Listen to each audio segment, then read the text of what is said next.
Hey, Suri, welcome to the Journey with Gabi kind of podcast. I'm really happy to have you on today to talk about your journey. I mean, I know you've left the Orthodox background in Lakewood and you've left family behind. You were a therapist, you had a school, successful practice and everything, and then leaving the community, leaving that all behind and posting content about that today. I really want to understand your story, hear your story, and yeah, I want to take it to you. I mean, how would you introduce yourself? Okay, thank you. I'm really happy to be here. So I introduced myself as a therapist turned patient. I really come from a mental health background and became a mental health connoisseur, so to speak, in my own mental health and healing journey. And I did leave the Orthodox community where I had a very successful career, and I was kind of like a public person leading a big school there and mentor, and really had a successful life. Mm, But there's a lot that wasn't working for me, and I did leave for my health and healing. mm, Really, at the point where I left, it was to save my life.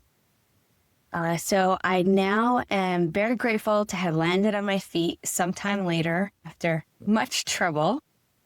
But I started this After the Burn company where I do courses and different tools for healing, and my social media platform that I've been able to also connect with a lot of people that are on healing journeys of their own, a lot of people that have left the Orthodox community or are inside and really, really struggling.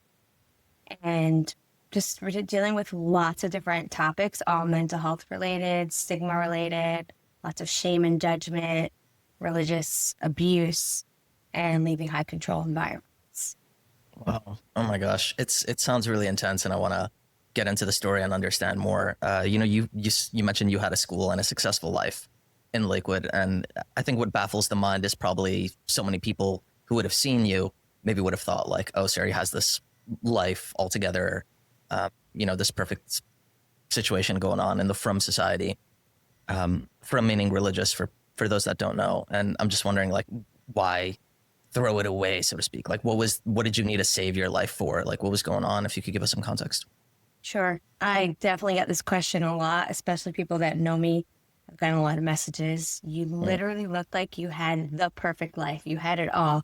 And that was a big part of the loneliness living inside mm, it because I wow. got those comments and that kind of Yeah. like understanding from people. And I knew what it looked like. I looked like I had it all. I had everything like the family, career, social standing, success, just a lot of like satisfaction from the work that I was doing. And all those things are true. But also, I had suffered a lot of different kinds of abuse in the system. I was very, very, very unhappy. There was a lot of hypocrisy and lies and things just coming more and more clear to me. I left a marriage, so obviously that wasn't as perfect as what it looked like. There was a lot of trauma that I experienced over the years, really Mm, since childhood. But my mental health was suffering extremely so. Any kind of help that I was trying to do was just not working because I was in a toxic environment and I was mm, constantly getting re traumatized. And all the success in the world doesn't give you meaningful connection, doesn't give you really being known and seen and understanding. A lot of what I was doing was, and who I was known as, was for all the things that I did. But the inside, there was no self, there was no person. I had mm, nothing outside of giving and being everything to everyone. And my mental health really suffered, like complex PTSD, anxiety, depression. And no matter how much I was doing to try to help, I wasn't getting any better. By the time I left, my nervous system was so shot and so really like killed from years and years of being worn down that I knew that if I stayed another day, I would die. mm. That's how bad it was. So there's a lot that people can see from the outside, but there's so much more they can't see.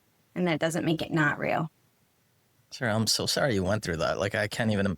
I mean, I can't imagine to some degree, but Yeah, I mean, to just be in a position where people are looking at you and like you're doing fine, and meanwhile, you're just reliving these traumas that have been going on since childhood, and having to be probably completely silent about it. I imagine it's just so Yeah. tough. Yeah. That's also a big thing when you are kind of a public person. There's a lot that you can't discuss, Mm. and everybody's watching and looking at everything that you're doing. But also, just inside the community in general, there's a lot of stigma and a lot of shame. And places where I did try to be more real and talk about what was really going on for me, it was not well received. It was not. And Really. even like reaching out for help from different people that, I thought could help. There's just like I met with a lot of lack of understanding and a lot of like looking away from things that just weren't okay. Yeah. So Can, it was brutal.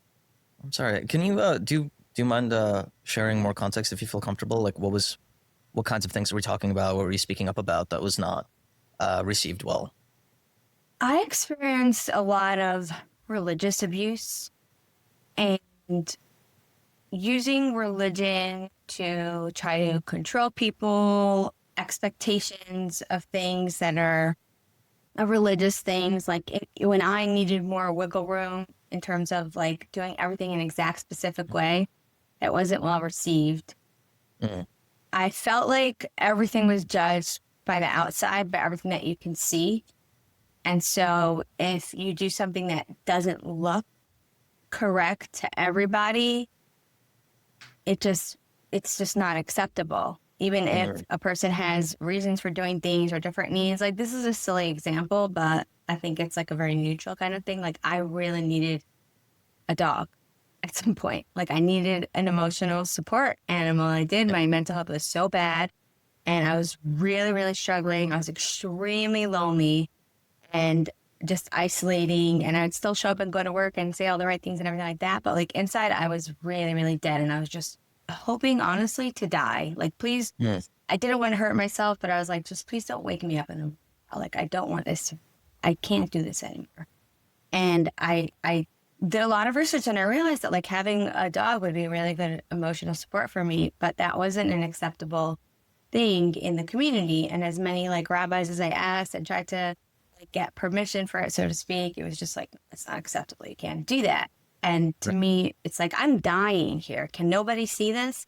And other things like that also. Or if there's any place where I wasn't okay doing certain religious things exactly how it was supposed to be, it was not well received. It was like, you need to try harder, or you're a great person. Just ignore all the noise. And I couldn't accept that that's how God wants it to be. Yeah, that's so wild, right? It's like, I think for many religious people, especially in the Frum community, right, like what Hashem wants or what God wants is at the top of mind. And when you kind of zoom out, right, like when you kind of zoom out, you realize like there's no way God wants this. Like if you're in emotional distress and you want, an animal to help you out, like how in the world is it possible that God would want you to get that kind of support? Similarly, like I think a greater criticism of Lakewood culture in general is like all these young men just learning all day, and their wives are kind of supporting them, or their parents are supporting them, and there's no necessity to go out and work. The ideal in some of these communities is just to learn forever. Ultimately it doesn't necessarily happen, but like in general, like the fact that people think that that's what God wants from you. God just wants you to sit down all day, burden your spouse or your parents with financially supporting you while you just learn. Like, there's no way in the world God wants that when you zoom out. You know what I mean? From my like perspective for that specifically, what the issue that I see with that is, because I'm a woman, that was my experience, that's what I've seen. But so the women are expected to work and have babies. Right. Now you're supposed to right away, you're very super young, start having babies, keep giving birth. If you don't want to keep on having them fast, it's like you got to get permission to have a little bit of birth control. And then like when it was like so many kids and I couldn't anymore, it was like a major ordeal. Like, right. Ask rabbis, ask this person, ask that person. Right. Like, I'm not okay. I'm not okay. Gosh. How loud do I have to scream to not be okay? Yeah. but then Right. working so much to support, having a bunch of babies, dealing with the shopping even of the seasons. Do you want to just fit in just a bare minimum? You got to shop and have all the right clothing and the matching shell and dress and tights and bows and everything like that for kids. And you just all the Yom Tovim and the cooking and the hosting. And it's like you're selfish if you can't keep on hosting and having people and doing more and more and more and more. And it's just not a sustainable thing for most people. Not everyone can handle giving birth again and again. I had HG during pregnancies. It was unbearable, but it's like, there's no thought to like, does this lifestyle work for us? Is it possible? Like, can the wife handle all this pressure? And should she? Like, some people are like, yeah, sure, I can do it. But then you see what the toll it takes on their nervous systems, and you see the parents who are so shut down because they're just so overloaded, and then you see their kids in treatment. Then there's a systemic issue with that mindset of like, okay, this is what God wants. Everyone should be learning full time and the wife should be supporting. And it's like, 1 second. What does this man need? What does he need for his intellect, for his mental health? What does the family need? How his sacrifice is everyone's sacrifice. Well, let's check with everyone. Do you have a say in that? Do you get to communicate that? And when I say do you have a say, it's not just like, oh, like, you're forced to. It's like, no one even asks you. And did you even have the mind to think, is this okay? Am I okay with this? Even with like the birth control issue, there's rabbis who say, okay, you have to keep having babies until you are falling apart. Like, I've heard that time and time again. So when you're falling apart, you can get a hectare. People say, oh, you have to ask different rabbis. Okay. We're also told you don't shop around for rabbis. So which one is it? But the system is set up in a way that just really doesn't work for a lot of people. And starting off life with that mindset of like, she's going to do it all. It just, it breeds like what happened to me was major burnout, because even when I tried to slow down and stop, it's like, no, you can't do that. You got to keep on going. And by the time I was so burned out, it was like, I had been helping the world. I gave every ounce of my energy to like my family of origin, my own family, like outside people. It was just constant hosting and having and helping and taking care of everyone and everything and giving and showing up. And no matter how many times people spit on your face because you don't give enough, like when you do community work, just more and more and more, and like treating you like you're a thing made to give people instead of a person. It's just, it's part of what destroyed. Oh my gosh. Yeah, I think I just went off topic. No, that's okay. The complete like being treated like an object, right? Like you're just supposed to be a mother, a baby factory until you're falling apart, like the constant shopping and having to keep up with whatever the lifestyle trends are. And like, I imagine so little money if you're already a parent and you're, working on the side and then having to take off for all the holidays and then shop with a bunch of kids. Like, I'm just surprised that like this, like, why is any woman still in it? Like, how is anyone still alive? It's just kind of like the burden is so real. And I don't know. I mean, like I've been to Lakewood many times. People seem happy. What's your take on it? I mean, you've been in the community. Like, do you think like people are suffering in silence, or most people are happy? Like, do you think you're a unique case? Like, what's your sense on this?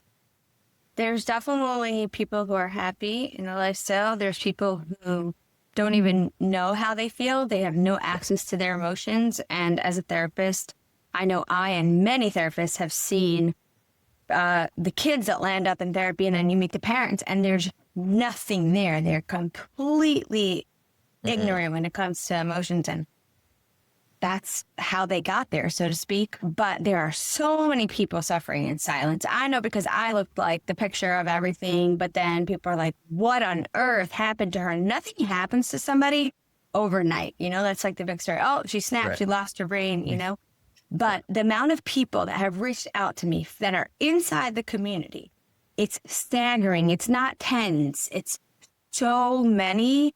And even those who have groups of people who are so many, I met someone who said we were reverse Moranos, like acting like everything on the outside, but on the inside, we kept nothing. We had a whole group of people, like until they finally left, but they said everyone else got left behind. So you have so many people who are performing I can't speak on statistics, but I can speak to the many, many people that I've come across as a therapist, running the school, meeting hundreds and hundreds of people, and then just people that I've dealt with. And now, especially since I left, that there's a lot of people that are not thinking for themselves, and they don't even know how they feel. They're just going through the motions. But to them, it's not like there's another option. Like when I was inside it, I didn't even know there's an outside. Like the rest of the world is just kind of, call it NPC, you know, like now I'm playing characters in video games. Like they're just background noise. It's not the real world. The real world is in here, inside the community. So you don't know that there's an outside. I say it's like the Truman Show, you know, like he's there and like something might feel a little bit off. Like you don't know there's a whole world outside. And when I say like that there's a world, I don't mean obviously physically you see it, but it's like, it's not an option. It's not a place where I live. Like this is the world. You just gotta make it work. So there are some people that the lifestyle works for them, and there are many beautiful things about the community and many positive things like any community, but there's also an extreme amount of dysfunction and abuse and mental health issues and people that are just suffering in silence. And unfortunately, a lot more suicides than anybody knows about. They're covered up.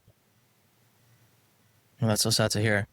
I mean, and also just reflecting on that Truman Show analogy, it's so real. It's like when you're in that circle and it's just feels like reality. You don't know anything else. And there's this great book, I'm forgetting the author's name, but it's called Off the Derech, about why people end up going off the derech. But like there was this one case study, she was talking about how, this young guy, I think probably in a Hasidic family, what really wanted to leave and he couldn't, and he talked to his father, and his father was like, you think I don't want to leave? Like, of course I want to leave, but there's like no other option out there.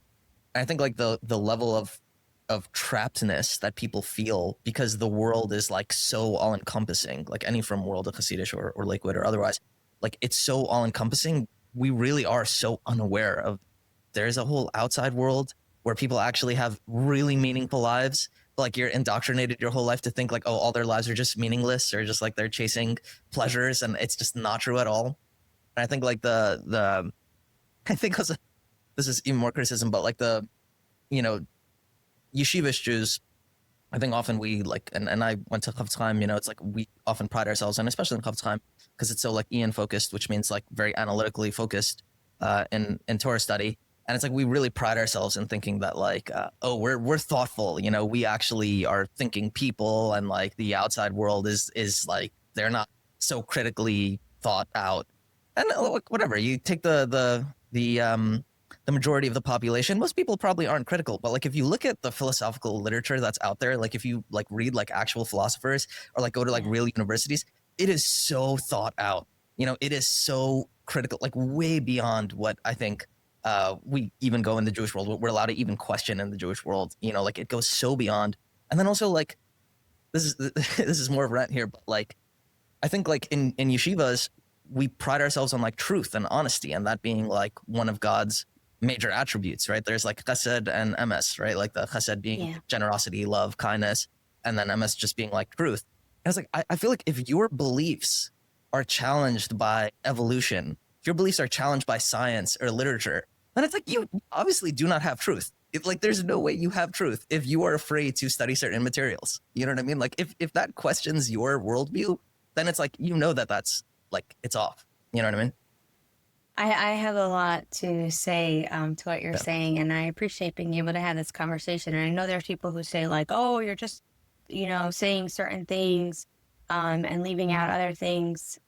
No, this is my personal experience. That's your personal experience. It doesn't mean that it's everyone's experience, but saying truth and, being honest with what something like for me, even if someone else doesn't experience it, does not mean it doesn't exist. And I think that's a big part of what I experience, is that we're taught to believe, and I know this happened very much for me, and I know because I was inside the system, and this is what happened. Somebody leaves the community, there's something wrong with them.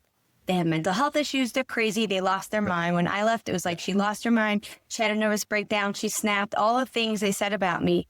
And it was like my mental health suffered terribly, yes. but I was in very clear mind. I lost the mind that was being controlled and manipulated.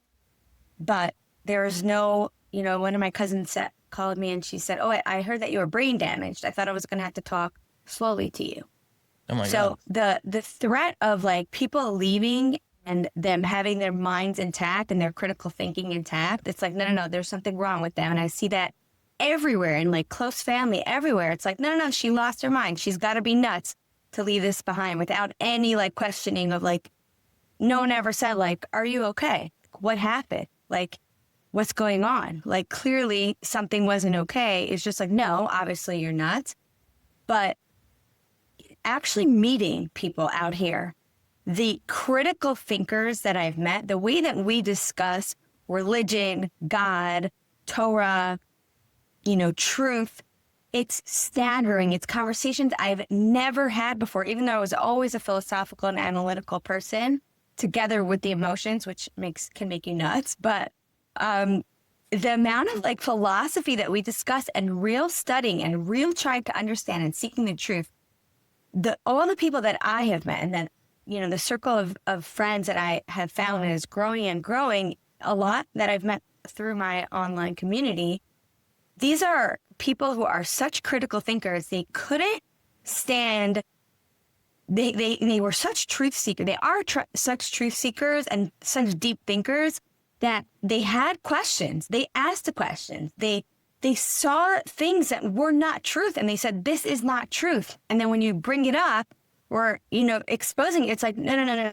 Like, you got it wrong. There's something wrong with you. You got to go into mental health treatment. There's something wrong with you. Or like, we don't discuss it. Like, there's such a fear of, oh my gosh, maybe the kids are going to be exposed to something and they're going to leave. Why are we so afraid of them finding things out, of them learning about things if this is such strong, deep truth?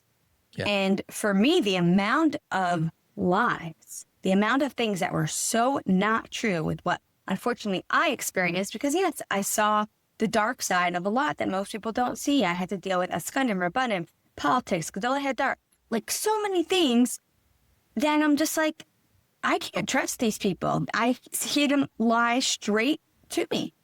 Yeah. I see things upside down and backwards. And when I question and push up against it, it's like, no. You can't talk that way. You can't ask that. You can't, be so brazen to accuse, like state facts and say, "Hey, you said this, but you also said this. Doesn't make sense." Like, no. So if we're talking about truth, if people want to seek truth, then they have to be allowed to, question everything and to talk about everything. And also, if somebody doesn't do something in exact certain way, it can't be that God said this is the exact way how you do things, because he clearly didn't. That's why we have like different sects and different schools of thought and even different rabbis. So if somebody wants to look a little bit different or do things a little bit differently, and it's like, no, that's wrong. We're all right, but you're wrong if you do that. That is not truth. That is not truth. It cannot be truth that if, your earrings are a little too long or if the nail polish isn't the right color, it's like, no, you're not good enough. And that to me is like, no, this is not truth. So, I think that's critical thinking, truth.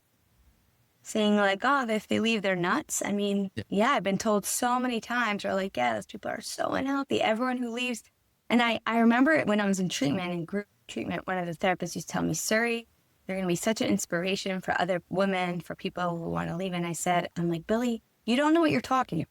I said, "Not in our community." I'm like, "I'm not an inspiration for nobody. They just think I'm crazy and I'm nuts and they feel bad and they should never be like me." I'm like, I want them to be like me. I don't have to suffer what I have to suffer. I don't want to be landing up in this world alone with nobody, nothing, nowhere to go. How to be a human with nothing? I'm like, nobody wants this. And I said to him, like, you don't understand. I'm like, nobody's looking to be like, oh, how can I get out and lose everything? But sadly, and also true, I recently told my friend who was with me in treatment, I said, Billy's right. Billy's right.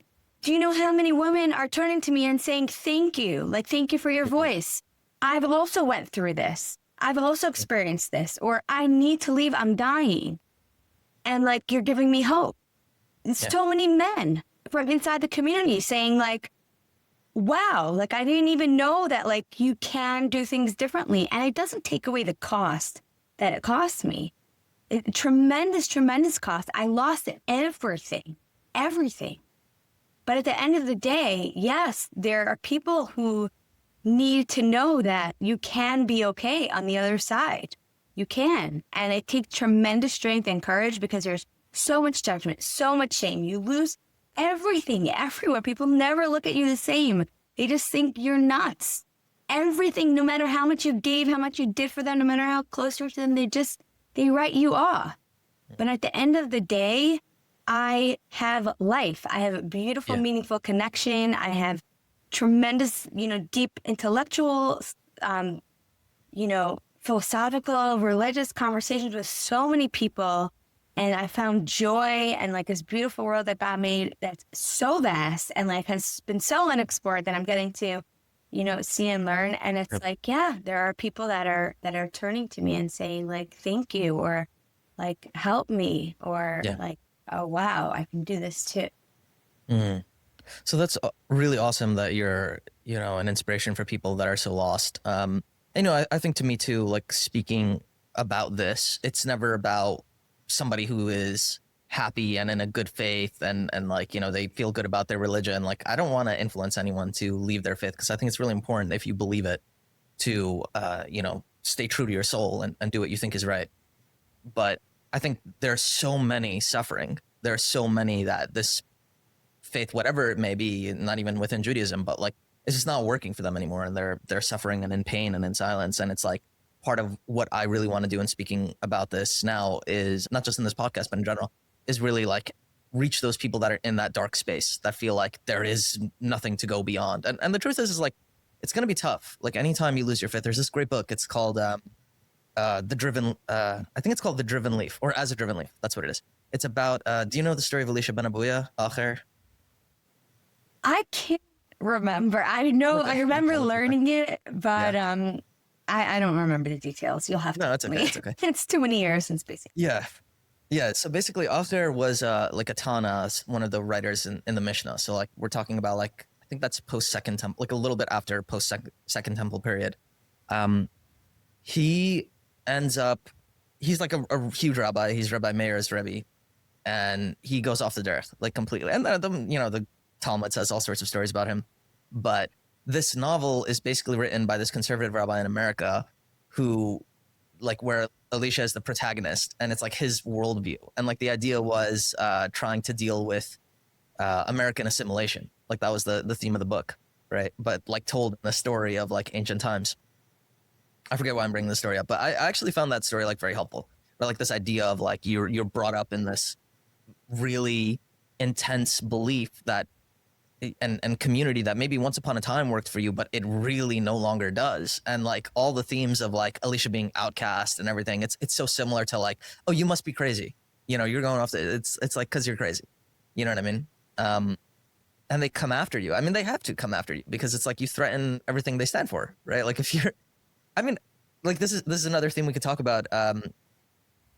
Because like I think there's so many people, and you were a therapist, and I'm sure you've seen this a lot, but like there's so many people that believe being a frum person is synonymous, frum meaning religious again, is synonymous with mental health. Like you if you are a religious Jew, if you are a good religious Jew, and I'm sure this is in any faith, you will be emotionally happy and fine, and like you'll have great relationships. Like there's so much tied to being a religious Jew. And every time I'm literally on group chats with religious therapists that say, like, they ask these kinds of questions of just like, oh, well, how do I square like Torah with therapy, right? Like, is that like consistent or inconsistent? And people truly believing that like if you were a good religious Jew, your mental health will be good. And like every time I look at that, I like laugh a little bit, and I'm like, how dumb can you be? Like there's so many people that their mental health is suffering precisely because of their religion. It's like accommodating their OCD, accommodating their delusions, accommodating their depression. And like, even if they have depression, it's like, oh, it's good because this depression is in service of, it's like, whatever, it's in service of God, or like, it's good to be depressed or something. Like people that even believe that, you know what I mean? And they stay in this kind of mentality because for some reason they believe that their religion justifies it. And it's so crazy to me that people honestly believe that. But yeah, I wanted to hear your thoughts on that too. I think it's a common phenomena in a lot of religions. Like you hear people like in Christianity saying like, oh, if you just believe in Jesus, everything will be Right. fine, health, happiness, like there's no divorce, Right. in the more extreme version, because it's like, no, you just like give it all to God and you'll be okay. And I personally believe that organized religion is a lot of people's ways of making meaning and sense of the world and calming their fears. It's like a way to let go of your fears, and it's a beautiful thing. And I have a lot of like anger and resentment that I'm working through because I don't want to hold on to any of it, and it comes in waves. Sometimes I'm like, wow, like I really found peace, and sometimes like things that I experience bring up a lot. And recently, a lot of things that I had to endure brought up more anger and resentment. And one of my angers is like, you took away my faith from me. Faith Mhm. gave me so much like security and comfort. And when everything that I was taught was faith and what was God was shown to me to be clearly mathematically impossible to be true, with all the contradictions and, really pulling it apart, then it's like, but faith, but like just believing that if you just like let go and you don't have to worry about anything, then you'll be fine and you'll be okay. And like if you have enough emunah bitachon, you will not have any anxiety. Like that is a very strong thing that is taught and believed. And like I worked so hard on that. Like let me just like Yeah. let go of any fears and any worries and I will be okay. But there's so much more than just fears and worries and Right. letting go. There's so much more happening for a person that has to be taken into accountability. But to think that mental health, that somebody's, the chemical, whatever's going on in a person's mind, a person's body, the trauma that a person is affected by. And I do believe that a lot of religious leaders do not understand trauma at all. Yeah. They have shown to me by their words and by their actions, and they don't understand really what mental health is and how so much of it is environmental. Yeah. And which goes back to like that religion, because it's like the religious expectations, the religious community, the religious society, the religious, anxieties that people have. But to think that it's one is a contradiction of the other, that you'll just be okay if you just believe, Right. that is a gross misunderstanding of the human psyche and the human body and the human mind. And it's a way for people to handle all their fears and just say, no, just like everything will be fine if you just believe and if you just let go. And there are many rabbis who are very well versed in understanding mental health, and they have a much more like holistic and trauma informed and real understanding of the human mind and what people need. And that's why people will be like, oh, ask that rabbi, he'll give you a heter, he'll give you permission, because it's not that. He really understands what it Right. is that's happening for a person and what they need to do and what the Jewish law would want from them at that point. But yeah, that is why a lot of people suffer religious abuse and religious trauma, and a lot of their feelings are just negated and invalidated, because it's like, well, if you just believed and if you just did everything right, talk about perfectionism, then you'll be happy and you'll be healthy. Right. And that's just such a gross misunderstanding of the way God created the human. Wow. Yeah, no, I think that's really well said. And I'd love to talk to you about God as well and how you found God, or like your process in leaving the firm circle. But I also do want to reflect that like I find it so funny when people are like, oh, go to this rabbi, he'll give you a heter or something. Like the whole business of going to a rabbi is like, where is your own autonomy?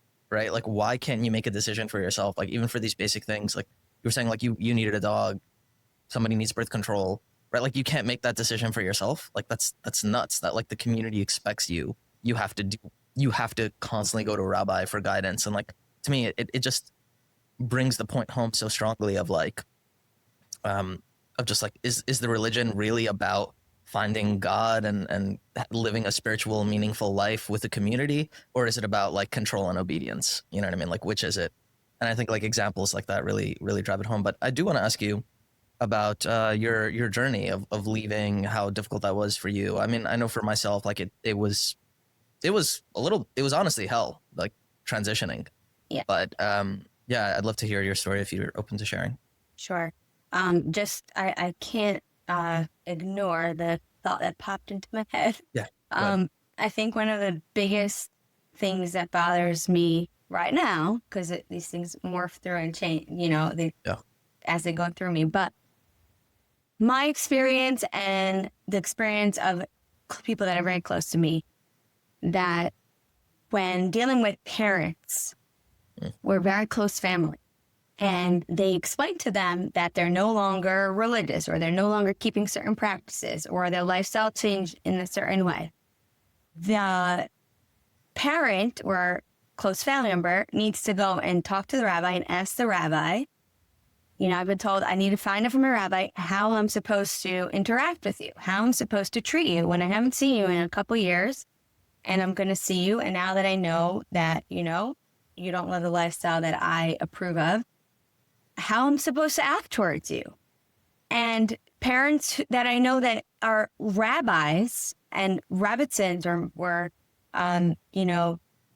women that are educators in the world and prominent people, and they don't speak to their own daughters because they chose a different lifestyle. And a lot of it, it's like, oh, well, ask the rabbi. And the rabbi said that, we need to be like this. Why are you asking somebody how to love your child if you're allowed to love them unconditionally? Exactly, and this is literally what's happened. I'm not like making right, 100%, math out of something. This is literally, I need to ask the rabbi how to act towards you when I see you, how to treat you, if I should be kind or, ignore things. Like, I don't understand how anybody could think that you have to ask somebody how to love your child, or that you need permission to accept your child the way they are. And it doesn't mean that you agree with them. It doesn't mean that you are going to allow things in your home if that's how you want to be. It's your right to make your own boundaries, but are you allowed to act kindly towards your child? If these are leaders and people who are supposed to be setting examples and they don't talk to their children because they don't approve of their lifestyle, to me, there's nothing further from the truth. Back to my journey. Yeah. Well, I just want to reflect that, honestly, so well said. So well said. It's so sad. I think it's generally a good idea to get advice from like a wise person, but that's exactly what it should be, like advice, not like if somebody tells you like cut off the child because they don't believe in the same faith that you do, like that, what is that? Like, that, it's not even advice. It's just control, especially like if you listen, it's just like, how little autonomy do you have? And it's just so sad, right? Like the fact that somebody can put a belief in something over the love and care of their own child is just like, you see such a perversion of nature in that one example. And there's many of us who experience that so strongly. And there's a girl on Instagram, and she makes beautiful music, Freedom On, and she sings about like, don't throw the baby out with the bathwater. Her songs are haunting because they're for anyone who has left their high control religion and has experienced shunning and loss of connection and the love that was like, well, since you're not the way we want you to be for you anymore. That reality, it's devastating, but it's such a truth that happens. I know not only in our religion, but in many other people that leave high control religions, or even what people wouldn't call high control, but a very strict version of their religion. And then it's like, how could it be that you treat your child differently for not having the same beliefs as you? Why is it such a threat to you and to the system that people live differently? And to me, that's one of the biggest, sources of, I guess, like disappointment in like, you say this is truth and you say this is God's will, but this is how could it be? Control, and exactly. it's we're adults and we're being treated like, Right. we're not even using our minds, and we don't deserve love because we chose different life Yeah. paths. It's so painful. It's so painful. Yeah. So my Yeah. journey leaving. Yeah. So I have a very interesting journey. I did not wake up one day and said I had enough. I did not either sit and try to figure out how I'm going to leave. I came to a point where I was really unhappy and I was really not believing a lot of things, but I was living a double life because I had one thing in my head, but all of my actions were continuing to do the actions. I never was like, oh, let me just do things that I'm not supposed to do behind the scenes. Like I just kept on doing everything right. And I so badly wanted to make my life work because I wanted to keep my life intact for my kids. To me, it was like, I don't have a choice. There's nothing to do. There's nowhere to go. Like I can't even get divorced. We're public people. Everyone's going to like talk crazy stuff about us. Like I can't do that to my kids. There's nowhere to go. You don't have a choice to leave and change your lifestyle. I tried to get more freedom or like see if we could move to a different place, but that was not accepted. And it was just, how long can I survive in this environment? What can I do to make my life livable? Not because I wanted to live, because I didn't, but because I want my kids to have a mother who's alive. And all my life was just trying to like survive. It was, I can barely get up in the morning and I just waited for the day to be over. And I just could barely, at the end, I could barely even talk. My words were like slurring. My head was so heavy to hold up on my neck. Sure. But I was just with all my might trying to survive and to stay, even though the environment that I was in was killing me, because I wanted my kids to have a mother, a family intact. I wanted everything to just keep on going. And it was like, I have to make this work. I have to believe. I would try to talk to all sorts of rabbis and leaders and read and just like, let me find a way where I can make meaning of this, or I can find my truth, my version of truth, my understanding of a way that I can live my life that's still like acceptable, but is meaningful to me and is a life worth living. And it was like, at one point I was like, okay, how many years until my youngest kids are old enough, and then I can go off and live my own life, and I can, have a like breathing space for me. But I wasn't trying to leave. I wasn't saying like, I don't want to live this anymore. I was like, how can I stay? How can I stay? How can I make this life bearable? And my mental health got so bad. And at the end of time that I was there, it was 17 years living in Lakewood, 17 years of marriage. And I went through a few different, like really difficult things and suffered different kinds of abuse. And I was treated very, very badly by the system, more abuse, power, and control. And eventually that day that I left, I said, like, I was dealing with a rabbi then who I was trying to get help with, and it was a very abusive situation. And finally I just said, I'm done. I'm out. I need to go to treatment. I can't stay here anymore. If I stay one more day, I'm going to die. Yeah. And I walked out with my suitcase thinking I'm just going to treatment to get some help. I never thought I was leaving. I went into treatment. I went into residential treatment because I was so not okay. Like I was like a little mouse. Like I went into treatment and I was sitting in the corner, rocking like behind a chair. Like that was like the most like awake and participating that I could be. I was so jittery that my PTSD was insane. Like every little noise would set me off. Like there was like a bomb going off, and everything would make me cry. I was terrified of everything. And it was just leaving to go save my life. It was like, okay, I need to live. I need to survive. I need to find a way. So I went into treatment. And once I was there, I realized, I started to see things, and taking myself out of there, going out of there, and then learning about abuse and realizing, oh, no, that's not abuse. And then it's like, oh, that is abuse. No, like there's a lot of like denial and like fighting the system on that. But seeing that different systems and different things that I was experiencing were not okay and were killing me, and understanding what toxic environments are, that I started to realize I'm never going back. I'm never going back. And over time, I still kept everything. Like I was in treatment. I was out in the middle of nowhere. I didn't know anybody. Nobody knew me. But still, I kept everything. And I didn't even like think of leaving the religion. That wasn't what it was about. It was just about like, I got to figure out who I am. I got to figure out what kind of life I need to build so that I can survive and I can live. There were so many things for me to figure out, like divorce, my kids, where I'm going to live, what I'm going to do. But I was in treatment full time for 10 months. 10 months, did nothing else but go to treatment. So first residential for a while, and then PHP, which is just basically 9 to 6 or even like 8 to 6 of just therapy, treatment, everything. I tried every kind of treatment for mental health, just trying to like combat the depression, the anxiety. The more I was out and I was in a healthy environment, I started to heal, and I started to realize how much of it was environment.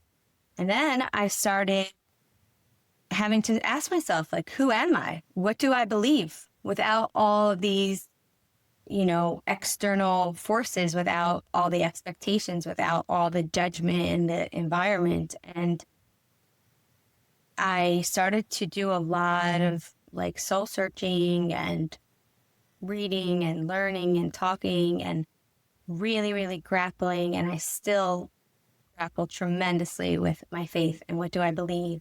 And the conversations that I have with people about philosophy and God and religion, it's incredible. Like I was like, wow, I never even got to think like this. And it's not because like, oh, you're allowed to, you're not allowed to. You just don't even like know to think bigger like that.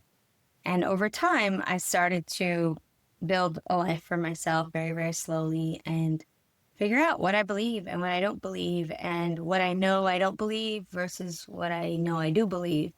Right. But that's really, once I was outside of it, you know, it came to see like, what is it? And I think like a big misconception people have is like, oh, people leave a community because like they're just sick of like following all the rules and they just want to do whatever they want. And Or they're crazy. yes, and they're crazy, you know, both, or a mix of both. They're like, yeah, they just want to do whatever they want. And there's nothing further from the truth for me personally, and from the people that I have got to know, very many, because it's a seeking of truth. It's a wanting to understand the torment that we have, the things that we put ourselves through, the struggles that we go through to find the truth and to live the truth, even though we have been indoctrinated with certain things, and like our bodies will reject doing certain things because we've been taught so strongly about what you could eat and where you can go and how you can dress and everything like that, that it's like you're challenging your reality and your beliefs versus like what your system has so been ingrained to. And it's, none of this is taking an easy road out. None of us have found like, oh, life is much easier here. Finding that gray where it's like, not like, okay, I just believe and do and whatever they say, or not like, forget it, let me just throw everything away and not just think about anything and just go off and like eat cheeseburgers and do whatever I want. That's not what's happening for us. We're really exploring, what do we believe? What do we not believe? How do we think life is supposed to be living? How do we want to live our life? What is meaningful? Without being told all of that. And that is very challenging, but also the most beautiful, rewarding experience. 100%. Yeah, 100%. It's underrated how challenging it is. I think you're right. Like people's perception of somebody leaving because they just want to do whatever they want. I have definitely found that that's not the case. You know what I mean? And it's really challenging to come up with like a system of beliefs that you are not indoctrinated to. Like, I don't think people necessarily realize how much heavy lifting religion does for you, in the sense that like you're oriented. You have an idea of like, what am I supposed to do with my life? Like what's right and wrong? You know, how family is supposed to look, right? Like how community is supposed to look. Like you're ingrained with all those ideas that like you're not even aware of that. And then like once you kind of lose that faith, the floor really falls out under you. And like it's kind of like everything is up for grabs. Like what what should family look like? Is there a God? Like, should I believe in God? Like, should my belief in God even dictate how I live my life? Like, all those questions just become like so in your face. And definitely for thoughtful people, I don't know about if they're unthoughtful people that go through this, but like, it's a challenge. It's not easy. Yeah. So really commendable for you. Like, how have you been navigating that yourself? Like, just through conversations and stuff. Like, what have you been finding as like? So I'll say one more thing. I think, for me personally, like leaving, it's been very challenging, but I think that I personally have found more spirituality and more like almost like peace and like connection with God on the other side of it versus like being in it. And I think the primary reason for that is like, I think in Judaism, and you could tell me if this was your experience as well, but like in Judaism, there's this idea of like God is not you. He's this external being that should be worshipped. You know what I mean? And everything is avodas Hashem. Everything, your life is lived to serve God, you know? And to me, like that idea of like there's this separation between me and God is so heretical. Like God is, in my view, what I've come to is like God is everything. Like we're God here having this conversation, like everything is made out of God, so to speak. Like we're all parts of this. We're all connected. We're all with God. Like there's no idea of like serving God. Like that literally to me sounds similar to like avodah zarah, like idol worship. Idol worship is like this idea of like serving a false god, and like that's what kind of Judaism looks like when you talk like avodah, like serving God, like as if God is external to you. You know what I mean? As if like you're not a part of this whole thing. It just kind of feels so heretical. It feels so like that's nuts, and it's so like anti-meaningful, anti-spiritual, like the belief of like that God is like external to you somehow. Yeah, sorry. No, I appreciate that. I think in terms of what you said about spirituality being so much stronger out here, I couldn't agree more. When you are not told how to access spirituality and like what it looks like and what it is, and you need to find it for yourself. Yeah. It's something, like you said, that thinkers and these are the people who I surround myself with and that I've been fortunate enough to meet. It's a constant thing for us. Like Yeah. understanding what is meaningful, what is spiritual, what is this, what's happening, like what am I supposed to be doing? Who decides what's supposed to is, you know, what's right and what's wrong. And there's tremendous amount of spirituality, and also just like I believe in like living in this world. And when I say God's, we can talk about what that means for me. But it's such a beautiful, vast world. And I heard someone recently say, one of the thinkers that I've met that have left the community, that imagine somebody builds a beautiful mansion for you and is like, okay, you're going to live in the basement. That's what it's like seeing inside a tiny little piece of the universe that was created that is so vast and beautiful that, you know, we're leaving out so much of it. And I believe that part of spirituality and purpose is to experience the world.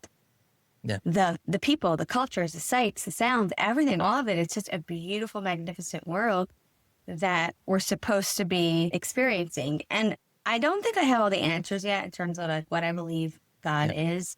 Do I believe in God the way that I was taught to? Definitely not. That's not the God that I believe in.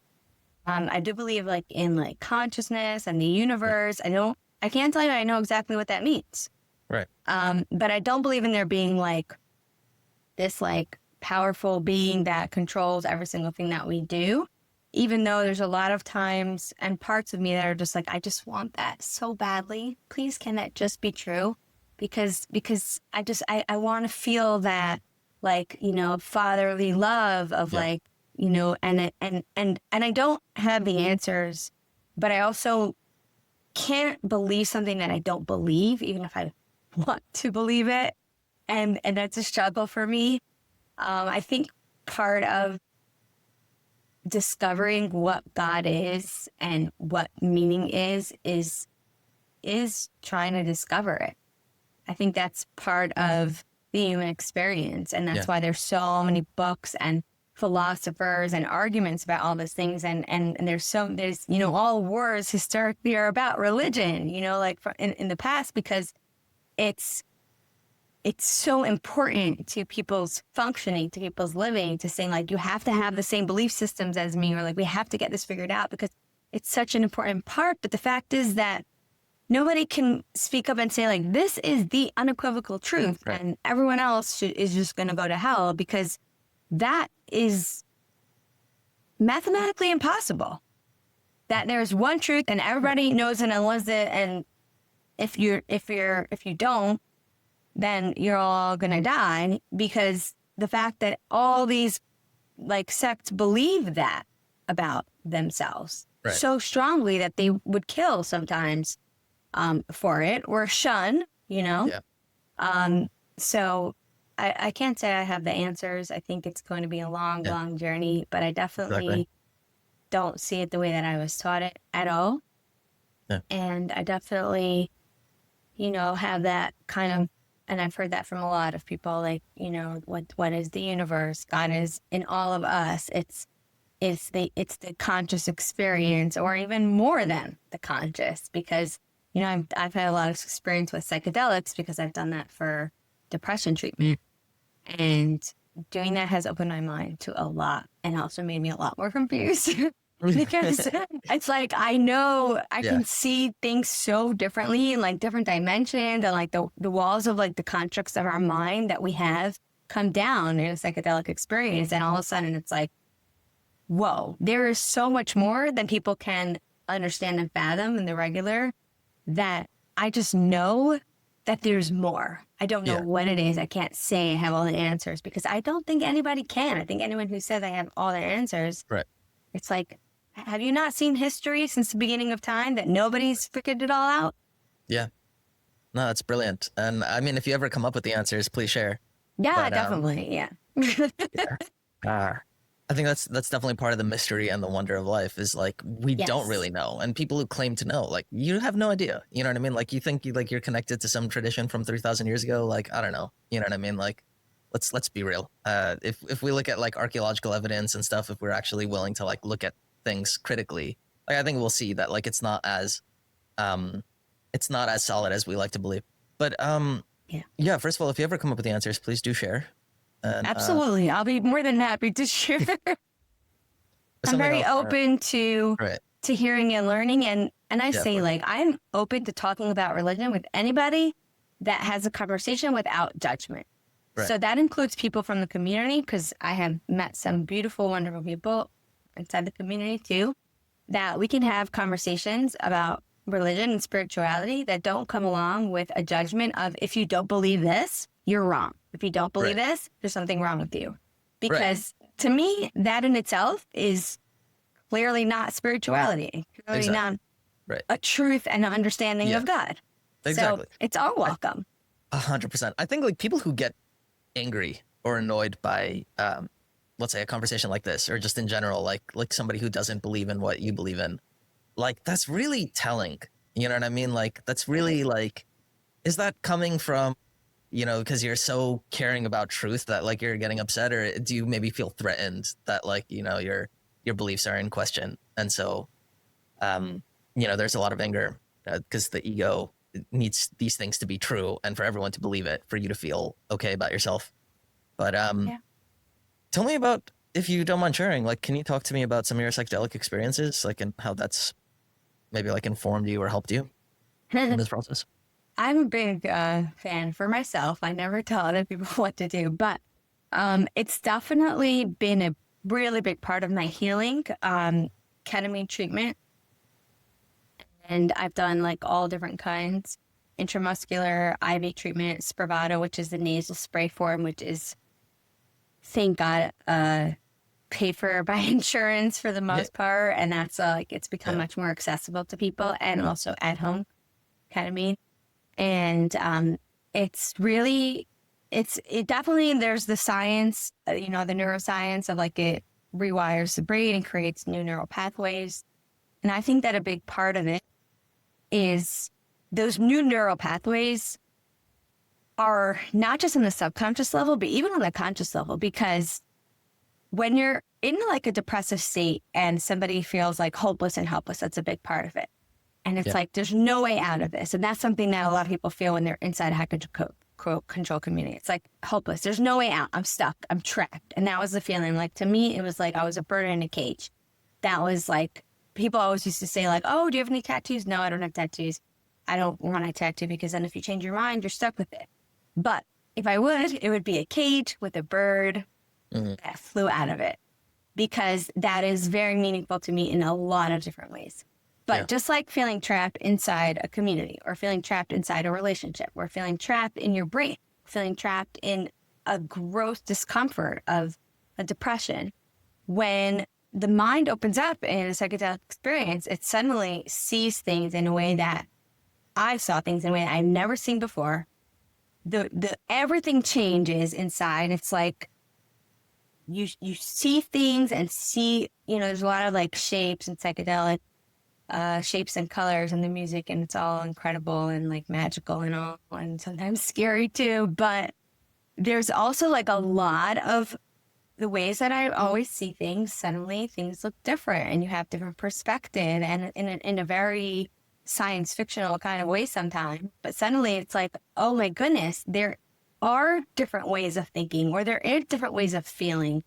There's not everything what it looked like to me in the world is, because when in a psychedelic state, all those walls are taken down and things kind of like mix and flow together, and like concepts, even like people aren't people, they're like concepts, they're beings, and everyone has different experiences. But this was like, for me, and the first time I did, there was such a tremendous relief, because it was like, oh, there's no people. There's no people. The world in which we knew it, that's not real. Everyone's okay. Like, my children aren't crying and missing me. We're connected. We're all here together. But then when I woke up, it took me a few days to get over the grief of realizing that, no, we are people. We do live this very like on the ground experience, but it definitely opened my mind to so much, and just seeing that there's different ways to think, there's different ways of seeing things. Right. That is very, very freeing. So besides from whatever it's doing underneath that you can't see, it's also like all of a sudden like you see hope, you see different ways of thinking about life and the universe, and suddenly it's like, okay, like I can find a life worth living. I can build a life worth living. And also like helped me release a lot of emotions that were just like trapped and hidden away and like I couldn't access. And like the amount of crying that happens for people with psychedelic experiences is a lot, but it's cathartic and it's beautiful, and it's been so helpful to me. And I just like, sometimes I think like, wow, everybody should have the ability to experience what it's like without all the limits that we put on our. Well, that's brilliantly said. Suri, do you want to talk about religious trauma and healing from it, and what you're doing now with After the Burn? Sure. Thank you. Religious trauma can look different for a lot of people, but it's really any traumatic experience that happens like in the name of religion used as threat or as shaming. Or for some people, it's experiencing abuse and it being hidden by religious leaders, covered up. It takes a lot to heal from it. Sometimes we don't realize like how deep the beliefs or the things we've been taught and told, how deep the shame is. And I think shame is a very, very big part of it. And the shame happens both like on the internal level and on the external level, because there's like a very strong sense of shame in like looking different or doing things differently inside of community. So a lot of things are done just because, it's going to look good for shidduchim, for our kids getting good matches. You're not going to get into seminary. You're not going to get into high school. But just like even more so of knowing and hearing the things that people think and say, or the dirty looks people get when they do choose different.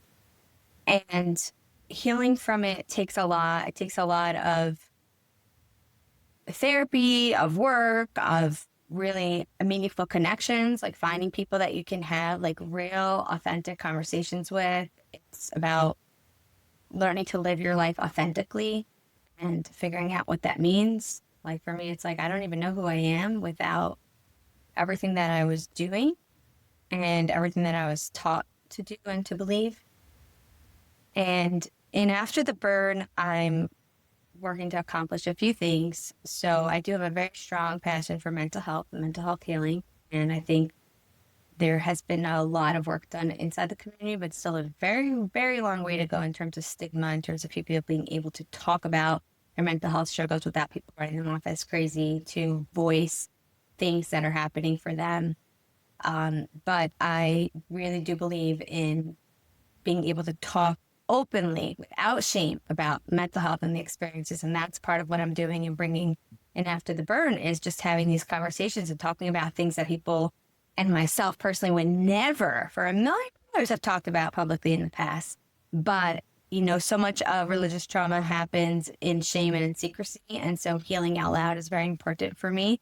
And I know it's been a source of inspiration and connection to a lot of people. It's finding meaningful connections with people who you can talk about all these things with. And all the beliefs and ideas they're all welcome. They're all welcome without judgment. They're all given space for and held. And with After the Burn, so I created mental health tools, things that I really would have used and needed when I was going through everything. And I'm still on my journey, but like before I was able to learn and know about these things without having to be in residential treatment or in full-time PHP or IOP programs where you do like intense trauma work, tons of psychoeducation, like really understanding. So some of the programs that I do are like deep psychoeducation, like really understanding, with workbooks that go along with it. So it's like to understand what's happening. And it's a lot of body-based work because our body is what experiences everything. And so we have to do the healing through the body, about people pleasing and boundaries, because that's something also that a lot of people experience, but people with religious trauma have a lot of difficulty with that. Different somatic exercises and, you know, different nervous system tools. So it's a lot of things that people can use to, it's self-led. So it's like no pressure, no timer, not more appointment. But then there's the community that I've been building. And that's really been, for me, a big part of healing is hearing other people's experiences, you know, sharing with other people who relate very much to certain things. I used to, like, when I would wake up from some of my psychedelic experiences, like just crying and mourning, grieving, like not being able to live with my children every single day. And like so much grief, so much like deep grief that like hard to even speak to. But sometimes I would say, like, am I the only one? It can't be. Am I the only one in the universe? Am I the only one? Like, please let me find one person, another person. And I have been able to meet other people that have these experiences, and some of them who don't, but really deeply understand exactly what it is. And that is very, very healing as well. And that's a beautiful thing. And unfortunately, also coming across people with, you know, their interesting comments and things that they like to say. And all it does is reinforce more of what I experienced in the past, where it's like the shaming and the ridiculing and the judgment. And unfortunately, it all comes from the source. It all comes from people that are inside the community and have their opinions of, you know, anything that I do or say. And it's just like, okay, well, you're just making it more and more clear of exactly what's happening. Yeah, that's so sad. You know, and it's such a good work that you're doing, you know, helping these people that are really vulnerable, honestly. And I think, like, just the thought that, like, people often blame religious trauma or mental health issues for somebody, quote unquote, leaving. You know, so often that's the reason people stay. You know what I mean? Like, it's exactly because of the religious trauma and the mental health issues that people stay. And especially especially talking about like the shame of it and keeping it hidden, and people making all sorts of terrible decisions for their children because of shidduchim, you know, sending them to the wrong schools or staying in a bad marriage. You know, it's really sad. But yeah, I'd love to talk about like the shame and judgment of leaving, how you've overcome that, how you help other people overcome that, and finally get the help that they need. I don't know if I would have been able to do it if I actually had the choice. So I relate very much to people that struggle and are just like, I don't know what to do. I can't do it.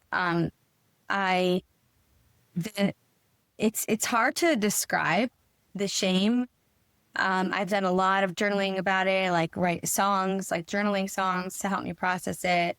the thing that's helped me most, honestly, is exposure. So going online and talking openly about lots of things and getting a lot of like judgment and negativity and people projecting shame onto me has helped me, because it's like I experience it. I see that I'm okay. I work through the feelings that come up for me, but it is difficult. It has been, especially like in the beginning, going back there and the stares and people, staring, or people saying things like, how can you abandon your kids? You don't deserve to have children. It should be taken away from you.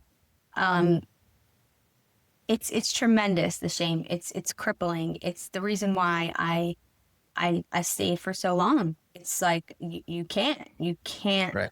handle, like, can you imagine every single person you ever knew, ever in your life, especially like I had a very big social, like, between family and friends and people, like I connected to so many people, and it's like everyone's going to look at you like you're crazy.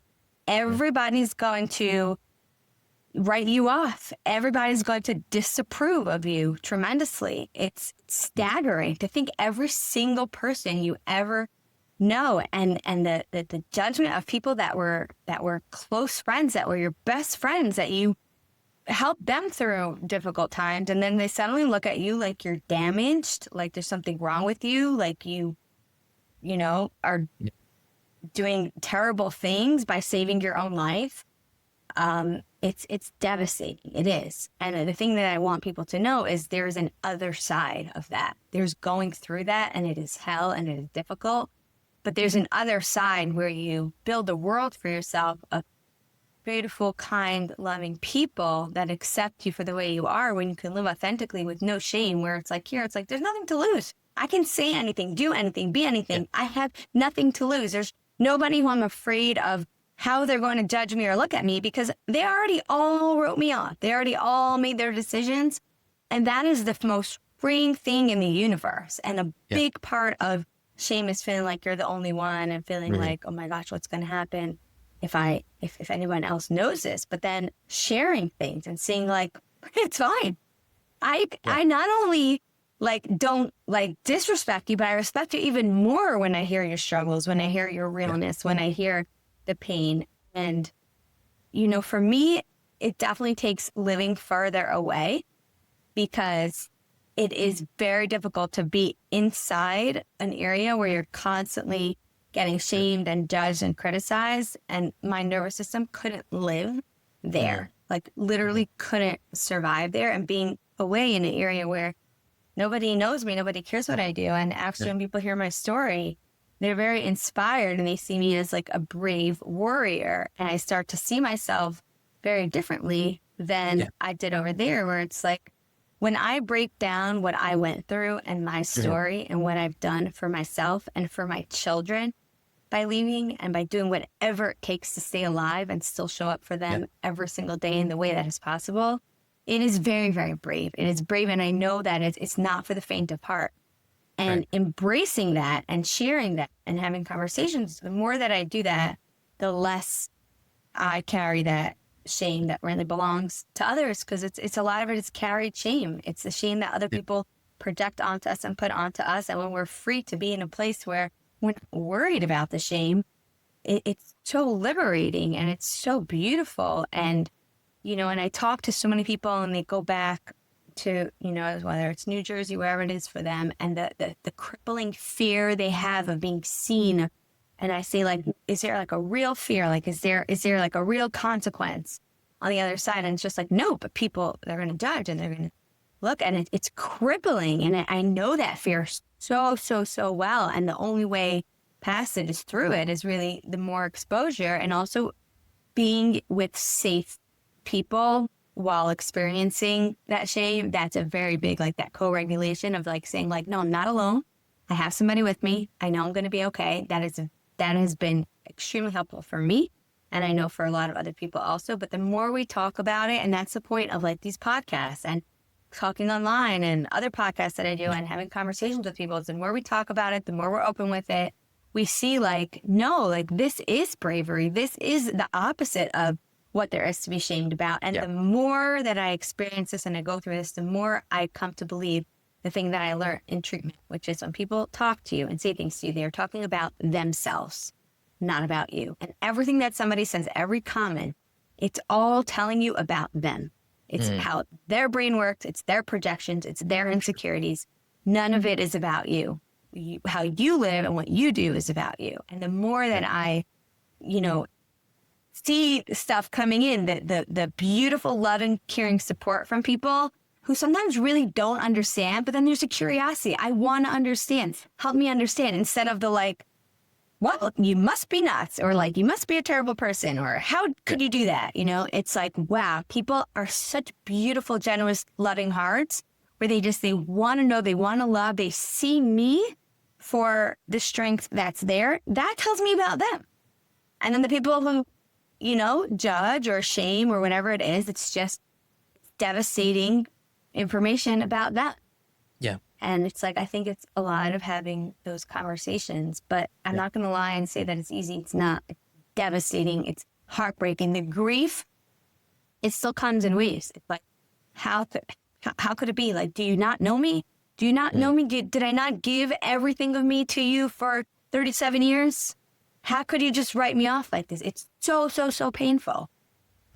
But Gosh, living my really authentic life it's worth it. Yeah. Well, first of all, I'm sorry that you've gone through so much backlash, and I'm really happy that, you're finding peace and happiness with it. And that point you're mentioning of like, look, their projections are exactly that. It's theirs, and it doesn't have to be your responsibility to make others happy. I mean, it's honestly, it's very difficult for a lot of Jews in a post-Holocaust world where like to have that boundary, and that autonomy to realize that like that person's anger is that person's anger, that person's hate of me or whatever, it's on them. It's not a projection of me. Like I think so many Jews carry like that guilt or shame of like, allowing other people's beliefs to criticize you, and it's a real sign of like diffuse boundaries, and because what I would assume is like the intergenerational trauma. But sorry, I want to ask you a very difficult question. What do you respond to people that say you're taking people off the derech, or you're like home, like because of this, like a woman who has children, like, I don't know, you're home wrecking or something like that? Like, how do you respond to criticism like that of like you're influencing people in the wrong direction? I don't really necessarily hear that to my face. You're influencing people in the wrong direction, because I'm not telling anybody what to do. I share my personal experience, and people that ask me questions, it's never, it's about like an individual. What is happening for you, and what do you need? And I'll never tell anybody what to do. It's really like learning to listen to your body and to yourself, and to understand what it is that you need. And if you need to be in a certain environment, great. If you need to not be in a certain environment, that is what you need. So exactly. I don't wish for anybody to follow a certain path or to do a certain thing. I just wish for people to be able to choose for themselves. Right. Don't choose because of shame. Don't choose because of ridicule. Don't choose because of control. Choose because that is what you are. When it comes to judgment, and people have this all the time when they leave relationships or marriages and whatever, and I'm not going to go into like all the details, but people leave for a reason. People leave for a reason. And whether you can see it or not, and you can't understand it or not, anybody who's left a toxic situation will tell you that there's tremendous judgment. And they will also be the first to jump and say, like, you are so brave for leaving. Anybody who's left, anybody who understands it. And people who don't, it's like they don't understand it. So I don't defend myself anymore, because really people who don't understand it, you're not going to, it's not my job to teach that to them. It's not my job to make them feel better about it. But I know that I did the kindest thing for myself and for my children. Yeah. And I know that at the end of the day, whether or not people could see it or to understand it, but for my kids to grow up and to see that they have a mother who chooses to live, who chooses to be in a healthy environment only, because that's what I want from them. And I always ask parents this, like, what would you want for your kids? Oh, I would not want them to live how I'm living. Okay. But like, they are going to model what you do. They are. And even though it looks very difficult, and even though for me, it's like paradoxical, because it's like, you want to stay and be there and be dead, or you want to be away, be alive, but then I can show up for them as often as possible in the most authentic way. It's a beautiful, devastating thing to be able to hold both, that this is what I need to do to survive. And this is the best way to live my life for my children. And also, yeah, it's heartbreaking and it's devastating for them and for me as well. But I stopped really like defending myself. Sometimes I'll have people like, good people of Instagram, my followers, please help this person understand what they're asking. But most people, if they're accusing and they're saying like, you're not going to teach them, that's just really who they are and it's about them. And the people that have experienced any kind of struggles in life where they've been misunderstood or people can't see what they are experiencing. And it's like, well, if I don't see it, it can't be true. That's such a limited, low level way of thinking that I don't even want to attempt to teach those people. People that have real curiosity and really want to understand something, they'll ask in a beautiful, respectful way. They'll ask in a way that sees a person for who they are and just wants to understand, like what's happening here. And to me, the biggest thing is like, if you don't understand it, it's because you can't understand what's happening, not because it doesn't make sense. You don't understand it, right? Exactly. There's so many things that we don't understand, not because they don't make sense, because they don't make sense to you, because you obviously don't have the perspective. There's so much perspective that we don't have. You can see somebody and say, wow, they have everything. They have the perfect life. Obviously, if somebody's leaving, then there's something else going on that you can't see. And I think that's something that I learned is so important, is perspective. And that's when I see people doing things or making choices or doing things, even if I don't agree or believe in it or whatever, it's like, I don't have that perspective. I have no idea what's going on for them. And people that have that understanding, they just say like, they might be like, I don't understand it, but like, that doesn't mean that it's not valid and there's not something that we can't see. Oh. We can talk about this forever. There's so much to say. Yeah, Suri, I'd really love to do a part 2 because this was such a phenomenal conversation, and like we could probably do a whole series of podcasts on this, honestly. But first of all, where can people find you? So I am on Instagram at After the Burn Co. or my website aftertheburn.co, TikTok and YouTube as well. That's awesome. And yeah, I'd love to hear from people. So definitely can reach out in my DMs. Come visit and stay, be part of the community. It's a beautiful thing. Yeah, for sure. All those links will be in the description, of course. So everyone, please go check it out and send Suri some love. Suri, in closing, if there was something you could yell from the rooftops that you would want everyone to know, what would that be? People that are high achieving and struggling and feeling like they're getting burnt out and things are too much, or just the emotional overload on their system is too much. It's not going to get better. It's only going to get worse unless you do something about it. We think that it's just like, okay, it'll pass or like, I'll be fine. It only gets worse. And the damage that it has on your nervous system is sometimes almost irreversible. And that is something that I wish I would have known and that I want everybody to know. If you're in an environment that's toxic, if you're in a relationship that's toxic, if you're, whether it's work, whatever it is, if your mental health is suffering, if you're just overworking and you're working and working and working, or your life is so demanding of you and you're just so burnt out in any way, men, woman, anything, in any stage of your life, it doesn't get better. It gets worse and it gets so much worse. And then the damage that it does to you is I don't want to say irreversible, but it definitely feels like, and there's a lot that can be healed and undone, but it takes so much longer to undo what you're doing to yourself now, unless you stop and make complete lifestyle changes, get the support, get the therapy. People are feeling like they're just faking it and going through the motions and inside they're dying. You're not helping yourself. You're not helping your children. It's just going to get worse. It's just going to leak out onto them in ways that you can't even see until it's too late. Just don't wait till it's too late. Don't wait until you're so desperate. That's when you get help, because so many of us do that. And I definitely did that. I waited until I was almost dead. And I'm still struggling to get my brain back to function anywhere close to what it used to be. So I want people to know that. Take care of yourself, get help, make drastic changes if needed, because you're wasting time and you're depleting your nervous system and your bandwidth in a way that is so difficult to undo. So wherever that is for people, wherever that is and wherever you are, And if, you know, you have a spouse, like look out for them. If you see that they're overwhelmed, they're getting burned out. It's not just a phase or a season, like things have to change. Just because this is the social norm or the way you're used to doing things, if it's not working, it's not working. And I want everyone to know that and to just take such good care of themselves because you deserve it. Thank you, Suri. That's really beautiful. And thanks again for coming on the podcast. Thank you so much for having me. It's been a great conversation.